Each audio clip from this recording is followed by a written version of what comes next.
Olá pessoal, estamos caminhando para o final de abril. Com ele se vai o primeiro terço deste ano e o tempo continua correndo. Um terço de 2020 já se foi. O tempo não para, continua inexorável em sua marcha. O tempo não para, não para não, como diz aquela canção.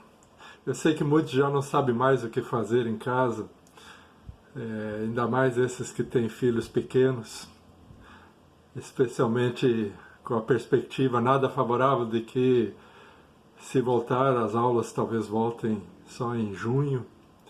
Mas muitos também já não aguentam mais, porque veem as contas chegar e não ter como pagá-las, muito desemprego e muita dificuldade pela frente, e isso é desalentador. No meio de tudo isso, a gente vê muita solidariedade entre o povo, e isso é alentador, isso é bacana. Ver os artistas usarem a sua força para arrecadar alimentos, donativos, igrejas, empresas, vizinhos, tanta gente que nesse momento está se ajudando, isso é muito legal, muito bom. A nota triste é para muitos dos nossos políticos que zombam de nós quando, por exemplo, reservaram para si, para as eleições, 3 bilhões de reais e agora se negam a usar este fundo para ajudar o povo, para ajudar as pessoas necessitadas numa fase, numa hora tão difícil. Não dá para entender, não dá para não se escandalizar.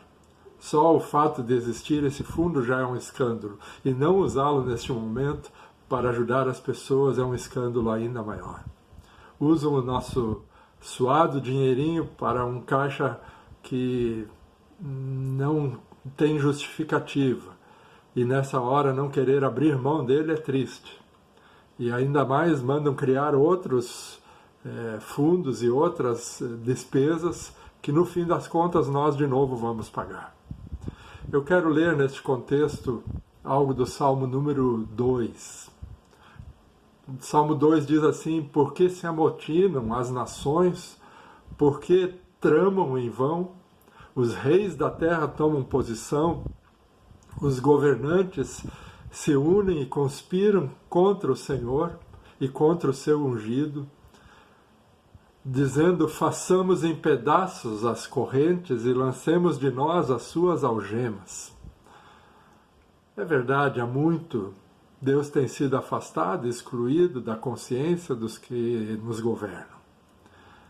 Me entendam bem, não é só falar de Deus, também não é fazer de conta ou colocar um crucifixo num tribunal ou numa repartição pública que vai fazer a diferença. É temor do Senhor. É ter a consciência de que vamos prestar contas dos nossos atos, da nossa vida. É do íntimo buscar por sua misericórdia. Encontrar nele a sabedoria necessária para fazer o bem a todos. Na visão desses governantes, a lembrança de Deus cerceia a nossa liberdade. Nos prende com correntes e nos ata com algemas, como diz o salmista. Ou seja, se não há ninguém para prestarmos contas da nossa vida e dos nossos atos, podemos fazer o que queremos, pois o que importa é se dar bem nessa vida, e os outros depois que se explodam. O verso 4 é interessante, pois diz: do seu trono, nos céus, o Senhor se põe a rir, a caçoar deles. Em sua ira os repreende, em seu furor os aterroriza. Muito do que nós temos visto agora. Imaginemos um Deus que tudo vê. Ele enxerga o que se passa nos palácios, nos gabinetes, no íntimo dos quartos e até no íntimo dos nossos corações. Para muitos, é melhor que não exista um Deus assim e que ele não faça a sua justiça prevalecer. Para todos nós, é melhor dobrar os joelhos e pedir pela sua misericórdia. Os versos seguintes do Salmo são considerados versos messiânicos que apontam para Jesus. Diz: Tu és o meu filho amado. Esta é a voz ouvida dos céus no momento do batismo de Jesus. A ti entrego as nações, diz o Salmo, e os confins da terra. Também a isto Jesus se refere no final do seu ministério terreno, quando ele diz: toda a autoridade me foi dada nos céus e na terra.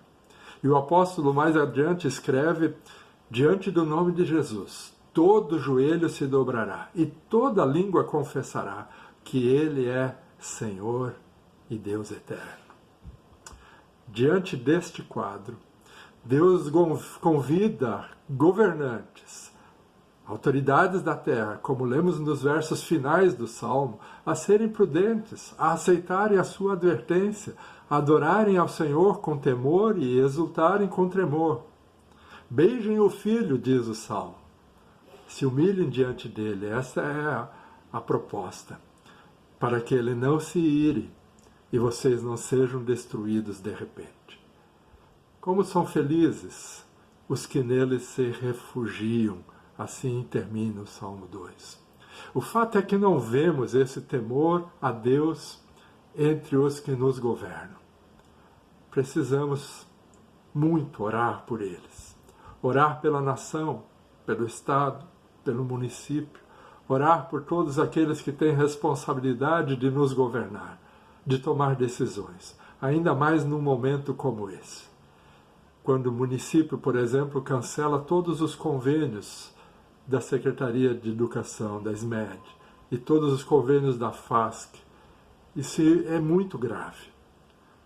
Todos os funcionários e professores das nossas creches e instituições mantidas pela CEPA dependem do repasse desses valores, ou seja, essas pessoas daqui para frente não terão mais o seu salário, o pão de cada dia que sustenta muitas famílias.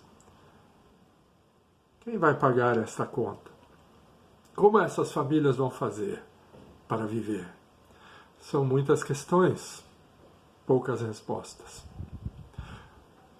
Hoje acabei trazendo mais inquietações do que consolo para as nossas almas, não é? Me perdoem por isso. Certamente precisamos todos de mais humildade, mais temor, mais prudência, especialmente aqueles que nos governam. E se não abrem mão dos seus 3 bilhões guardados para a sua reeleição, vamos dar uma resposta nas urnas. Para finalizar, todos nós vemos diariamente uma corrida louca entre os cientistas para produzir uma vacina contra o coronavírus. A descoberta das vacinas foi muito importante na história da humanidade. Elas evitam muitos males. E, pessoalmente, acho que ainda falta uma outra vacina. Uma vacina contra os sonhos de poder, que habitam a mente e o coração de tantas pessoas. Quem sabe ela também evitaria muitos flagelos. Que Deus nos ajude e tenha misericórdia de todos nós.